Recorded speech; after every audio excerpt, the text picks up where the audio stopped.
sometimes you have to trip to know what falling's like so you can help the other person who's about to fall. We work together to heal the past and seed a peaceful future.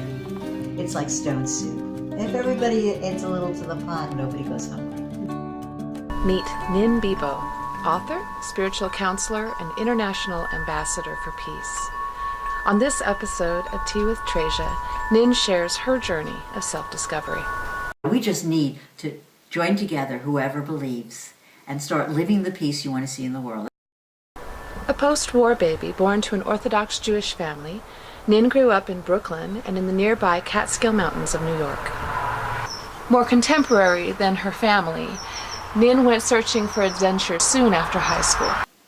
I got married 2 weeks out of high school to a man who liked to travel. And we traveled all over the United States and Canada for the next 2 years. And then I became pregnant, and he did not want me to have the baby in the United States. In 1967, Nin transforms from an idealist to a strong believer in the divine. She was pregnant and living with her husband in Israel when he introduced her to an Israeli freedom fighter on the eve of the Six-Day War. But he introduced me to a freedom fighter who had this ideal of how we were just starting a new state of Israel, and it was going to be a place of refuge for the world.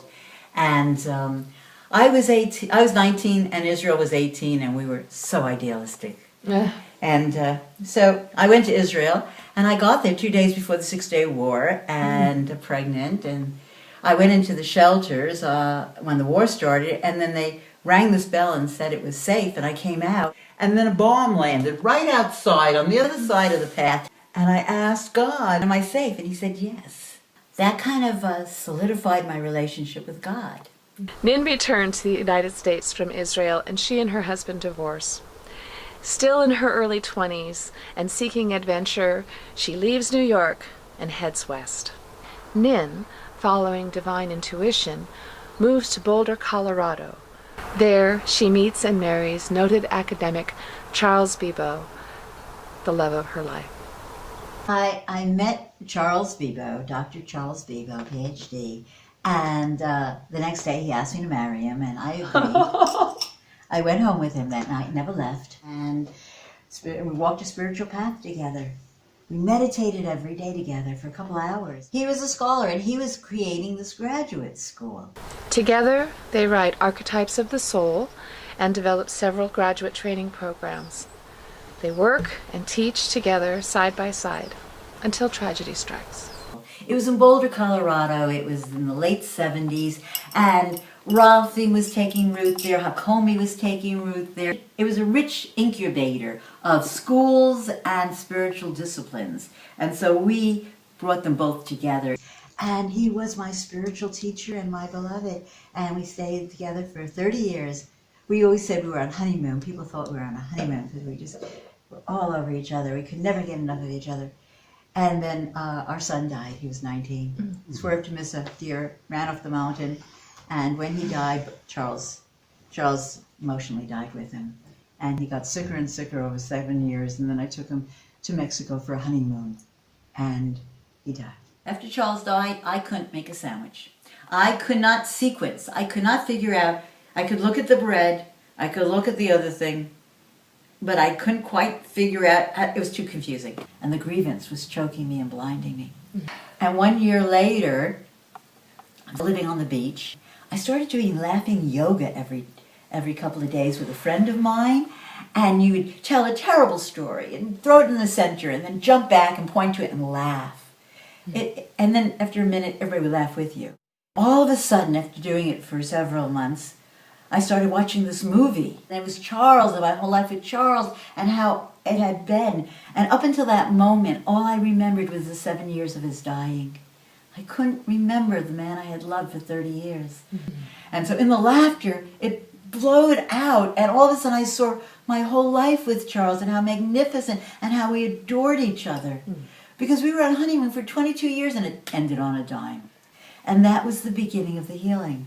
And over time, I just tried to face everything, tried to release the grief. As she healed her grief and transformed her life, Nin used the archetypal work she'd done with Charles to write 2 more books, How to Be a Goddess in 28 Days and Mishka, the Wise Woman.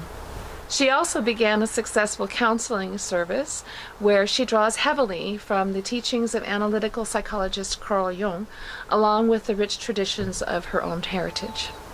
In my Jewish background, there's this word miskite. A miskite is a poor, pathetic orphan. And when I see it, I see Thanksgiving dinner in a Norman Rockwell painting where everybody's feasting and warm and happy. The miskite is the orphan out in the snow looking through the window. And everybody's got a miskite, but everybody thinks they're the only one. So I teach people to love, to honor, to respect their miskite.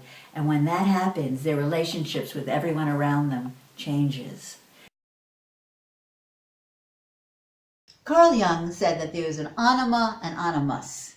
Anima is the feminine, animus is the masculine. Now, no matter what gender you are, you have both. So, if a man has an anima, an inner feminine, and he wants to know that part of himself, there's many methods to do so. I mean, become more creative or nurturing. A man could do that. Or he can find a woman who embodies that energy. And then in his interactions with her, he comes to know that inner part of him. Why did you marry him? Because he felt familiar. What was familiar? The projected image of that part of yourself. Let's say a woman is unhappy in her marriage and wants you to fix her husband. It sounds like you're talking about healing that aspect of their husband that resides within them. Yes. Okay. Yes. All right. And in a relationship, you tend to say A, and as soon as you say A, he says B. And as soon as he says B, you say A. And there's some, there's variations on the theme, but pretty much most of your arguments or most of your conflicts go along the same patterns. And it's a volley. And you maintain that volley. So when you find that part of yourself and you no longer have all that hostility or regret or whatever it is between you and that part of your soul, then he comes and he says A. He's waiting. You're supposed to say B. Right. If you refuse to go for B, he is forced to go someplace else. And as soon as he goes to someplace else, a new dynamic has begun. Right.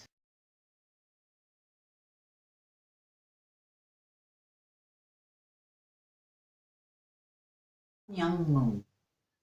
And his organization, they call themselves the Moonies. I went into this room, I sat down, he's on the stage and he's talking, and everything out of his mouth is making me furious. Because his mission is to unify the Judeo-Christian religions. The Jews, the Arabs, and the Christians. And so he functions within that Judeo-Christian system of good and evil, right and wrong. I don't. There's a lot of evil things that can create evil, but it's not intrinsic to human consciousness. And so I was furious, and I stormed out of that room, and I went up and down the hall, and I was just like, how can I follow this man? I don't believe in what he believes in. But he is sending ambassadors for peace all over the world. He is meeting with world leaders and having them agree to these different points that we are all people of spirit. Let's not define what exactly, but we are. Let's just agree that we are. And let's just agree that we want our children to live in a safe world. So there were points like that. And he was doing the work I wanted to do.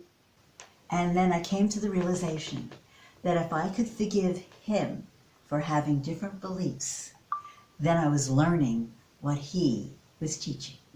I was his ambassador. I would go, and at one point I was asked to travel to 120 countries around the world and give a message of global cooperation based on what we would call unconditional regard. He called it true love, but it was what we would call unconditional regard. It was about being one global family. Everybody was wanting to be friendly. The Arab world, Muslims, they treated me with ultimate respect. One time I was wearing my name tag, and Archbishop said, what does your name mean? Christian man in this Judeo-Christian organization, and I'm going to have to tell him the truth. I just said, well, it means goddess. And I figured, now I'm thrown out of the organization. And he said, yes, you are. Indeed.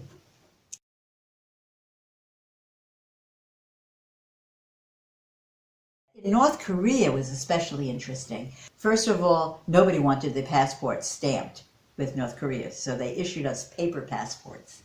And we were queued up. It told us where to sit on the bus, where to stand on the line. It was so organized. And we moved straight through, and then after we went through the checking, we got to the other side. We're in North Korea. We're in the scariest place on earth. And there, in front of me, is Yogi Bear. Like in Disneyland, going, hello! And there's beautiful Chinese music playing, just really soft music. And it was like, I didn't expect this, but it worked. I believe it was there to make us feel safer and more comfortable.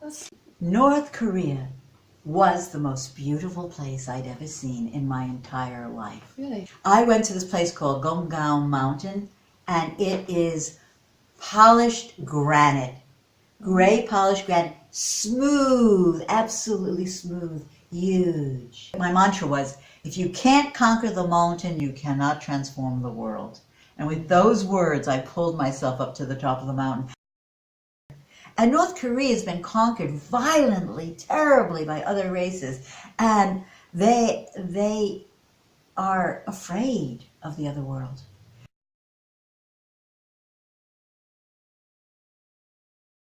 We just need to join together, whoever believes, and start living the peace you want to see in the world. That's what they said, Gandhi said, live the peace. Yes. And that means, for me, love the miskite inside your soul. Love that poor, pathetic orphan inside of yourself. And when you make a mistake, there's a bigger picture at hand. There's greater forces propelling you. Don't flagellate yourself. You are the seed of the future.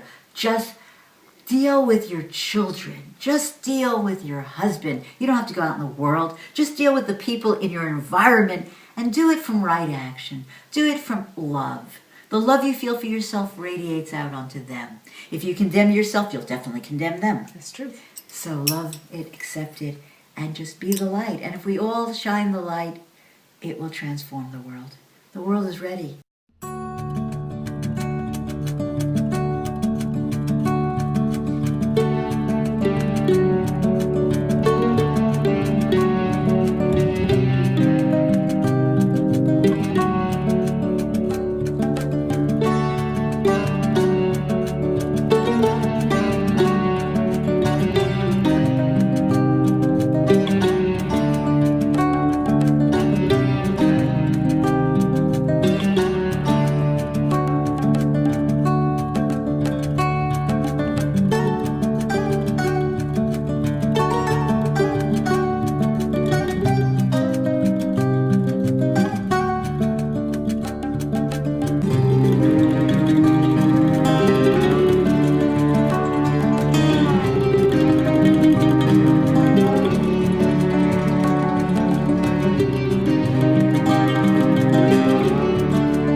Expect the unexpected, but it won't be the unexpected you expected.